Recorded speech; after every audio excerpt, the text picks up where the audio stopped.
जिस समय श्रीमद् भागवत गीता का ज्ञान अर्जुन को बताया गया था, उस समय सतयुग त्रेता युग पूरे जा चुके थे तथा द्वापर युग मात्र 100 वर्ष शेष था।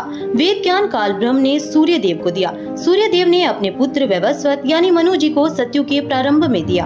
उस समय पुराणों की रचना नहीं हुई थी, केवल वेदों के ज्ञान के आधार से ऋषिजन साधना करते थे, जिसका प्रमाण गीता अध्याय 17 श्लोक 23 में भी है। कहा है कि सच्चिदानंद घन ब्रह्म के स्मरण का ओम तत्व सत 3 मंत्रों का जाप है, जो 3 प्रकार से दिया जाता है। सृष्टि के आदि में ब्राह्मण यानी भक्तजन इसी ज्ञान के अनुसार यज्ञ आदि अनुष्ठान किया करते थे। कृपया ध्यान दें, गीता का ज्ञान वेद ज्ञान सतयुग के शुरू में ब्रह्मा व मनु को मिला था।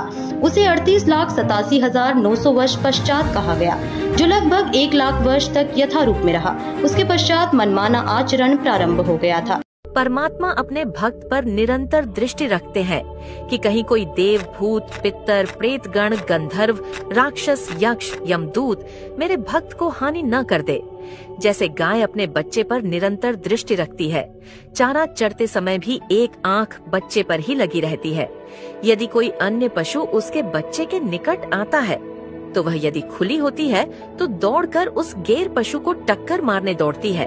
यदि रस्से से बंधी होती है तो भी अपनी प्रतिक्रिया दिखाती है। जहाँ तक उसका रस्सा जाने देता है वहाँ तक उस अन्य पशु को टक्कर मारने दौड़ती है। परमात्मा भक्त वत्सल है, भक्तों के रक्षक व प्रिय है। वे हरिजनों यानी भक्तों के पीछे पीछे फिरते रहते। बच्चों, कबीर परमात्मा के साथ संत गरीबदास जी बालक गए थे ऊपर। उनके सामने जो घटना घटी वो सारा वो चित्रण करते हैं।